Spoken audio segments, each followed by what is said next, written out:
कहानी की शुरुआत होती है फ्रैंक वेगा नाम के एक आदमी से। फ्रैंक ने अपनी जिंदगी में काफी बुरा समय देखा था। वो काफी समय तक वियतनाम के खतरनाक युद्ध में लड़ा था, जहाँ के हालातों में जिंदा रहना कोई छोटी बात नहीं थी। खैर, एक दिन वो शांति से बस में जा रहा था कि अचानक बस में दो लफंगे चढ़ गए और उन्होंने हंगामा करना शुरू कर दिया। तभी फ्रैंक को अपना बचपन याद आया, जब वो अपने परिवार के साथ जिंदगी के मजे लेता था। जब वो बड़ा हुआ तो उसे एक लड़की से प्यार हो गया और उसने अपनी गर्लफ्रेंड से वादा किया कि वो युद्ध से वापस लौटते ही उससे शादी कर लेगा। मगर बदकिस्मती से फ्रैंक को पूरे 10 साल वियतनाम युद्ध में रहना पड़ा। आखिरकार जब वो घर लौटा तो उसे पता चला कि उसकी गर्लफ्रेंड ने किसी और से शादी कर ली थी और अब तो उसके 2 बच्चे भी थे। ये देखकर फ्रैंक का दिल चकनाचूर हो गया और वो बेहद उदास रहने लगा। खैर, फ्रैंक के पास फौज का तजुर्बा था, इसीलिए उसने पुलिस में भर्ती होने का सोचा, पर किसी कारण से उसे नौकरी नहीं मिली। फिर उसने कई दूसरी जगहों पर भी नौकरी की तलाश की, पर वो हर बार नाकामयाब रहा। आखिरकार मजबूरी में उसे हॉट डॉग्स का एक ठेला लगाकर अपना गुजारा करना पड़ा।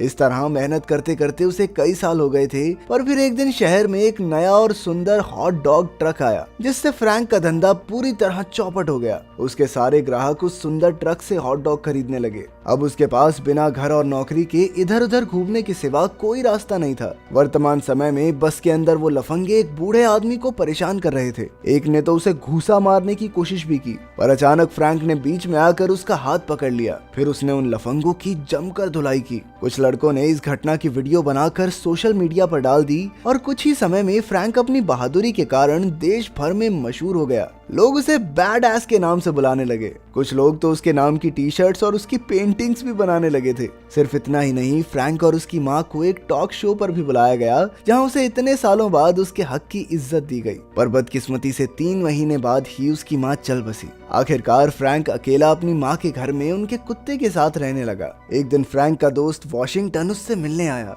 उसने फ्रैंक को एक पेन ड्राइव दी और कहा कि उसे अपनी माँ की तिजोरी में रख दे। फ्रैंक नहीं जानता था कि इस पेन ड्राइव में क्या है, पर उसने वॉशिंगटन के कहने पर उसे तिजोरी में रख दिया। फ्रैंक एकदम अकेला था, इसीलिए वॉशिंगटन भी उसके साथ उसके घर में ही रहने लगा। फिर एक रात वॉशिंगटन सिगरेट खरीदने बाहर निकला, पर अचानक सेबेस्टियन और टेरेंस नाम के 2 गुंडे उसके पास आए और उससे उसी पेन ड्राइव की मांग करने लगे। वॉशिंगटन ने उनसे कहा कि मेरे पास पेन ड्राइव नहीं है, पर गुंडों ने गुस्से में उसके सर पर बंदूक तान दी। लेकिन तब भी वॉशिंगटन नहीं माना, तो आखिरकार उन्होंने गोली चलाकर वॉशिंगटन को मार डाला और तुरंत वहां से भाग निकले। जब फ्रैंक को अपने जिगरी दोस्त की मौत की खबर मिली तो वो तुरंत वॉशिंगटन की लाश देखने पहुंचा। इस घटना से उसे काफी गहरा सदमा लगा और उसने पुलिस से कातिल को जल्द से जल्द पकड़ने को कहा। कुछ दिन बाद फ्रैंक का दोस्त मलाक, जो कि एक पुलिस वाला था, फ्रैंक से मिलने आया। मलाक ने उसे विश्वास दिलाया कि पुलिस डिपार्टमेंट वॉशिंगटन के कातिलों को पकड़ने की पूरी कोशिश कर रहा है। लेकिन बाद में जब फ्रैंक न्यूज देख रहा था तो उसने देखा कि पुलिस ने बाकी केसेस तो बड़ी जल्दी सुलझा दिए थे। ये देखकर फ्रैंक को बहुत गुस्सा आया, क्योंकि पुलिस उसके दोस्त की मौत के केस में हाथ पर हाथ धरे बैठी थी। आखिरकार फ्रैंक ने खुद ये मामला अपने हाथ में लेकर कातिलों को ढूंढने का फैसला किया। सबसे पहले वो उस गाड़ी में पहुंचा जहां वॉशिंगटन का कत्ल हुआ था। थोड़ी छानबीन करने पर उसे वहां कुछ खाली बुलेट्स और एक लॉकेट मिला, जिसमें एक औरत की तस्वीर थी। फ्रैंक ने सोचा कि ये कोई सुराग हो सकता है, इसीलिए वो बुलेट्स और लॉकेट को चीजें खरीदने बेचने वाली दुकान यानी पॉन शॉप पर ले गया। दुकानदार ने उसे बताया कि ये लॉकेट टेरेंस नाम के आदमी का है और ये फोटो वाली औरत है उसकी पत्नी। अब फ्रैंक को टेरेंस का पता मिला तो वो सीधा उसके घर पहुंचा, लेकिन टेरेंस तो घर पर था ही नहीं और उसकी पत्नी ने बताया कि वो 1 हफ्ते से घर नहीं आया है। फ्रैंक ने उस औरत का लॉकेट वापस किया और उससे पूछा कि टेरेंस आखिर कहाँ मिल सकता है। टेरेंस की पत्नी ने बताया कि वो एक पार्क में अपने दोस्तों के साथ अक्सर बास्केटबॉल खेलता है। अब फ्रैंक तुरंत उस पार्क में पहुंचा जहां कई लड़के बास्केटबॉल खेल रहे थे। फ्रैंक ने उनसे टेरेंस के बारे में पूछा, लेकिन ढंग से बात करने की बजाय वो लड़के तो फ्रैंक का मजाक उड़ाने लगे।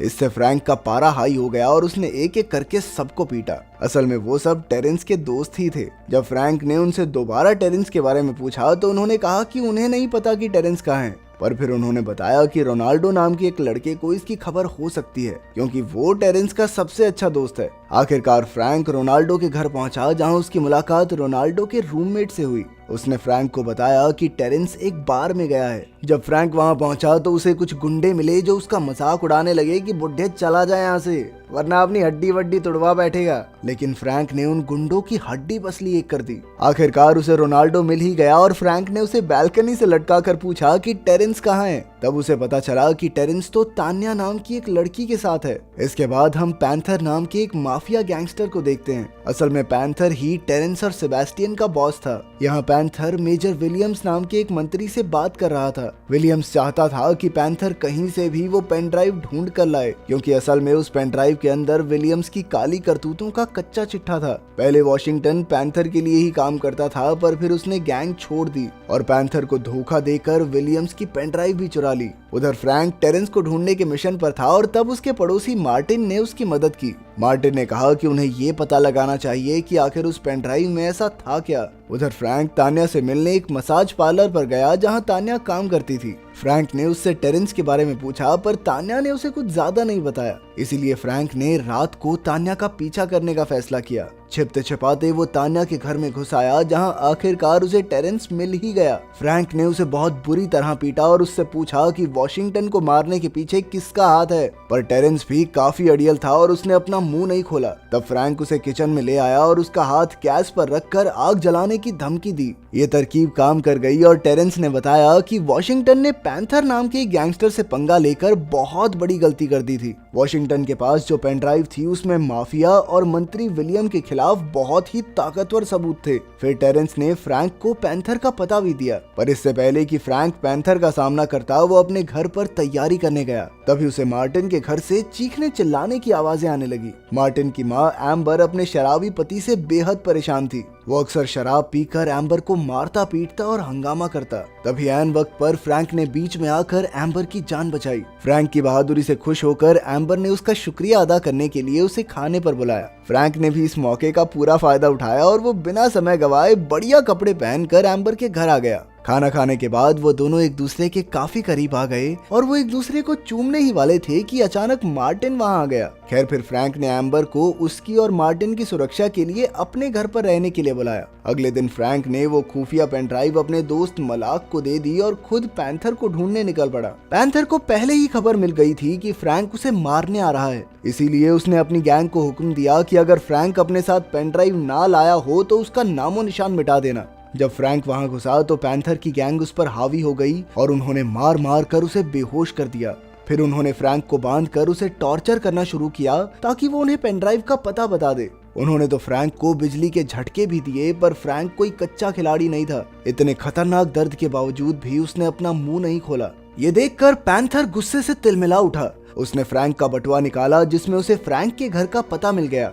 ये देखकर पैंथर बहुत खुश हुआ, क्योंकि अब वो फ्रैंक के घर वालों को भी टॉर्चर कर सकता है। इधर उसकी गैंग फ्रैंक को झटके दे रही थी और उधर पैंथर उसके घर की ओर जाने लगा। लेकिन कुछ ही पलों में फ्रैंक ने बड़ी ही चालाकी से खुद को आजाद कर लिया और एक माचिस जलाकर तेल के डिब्बों में फेंक दी।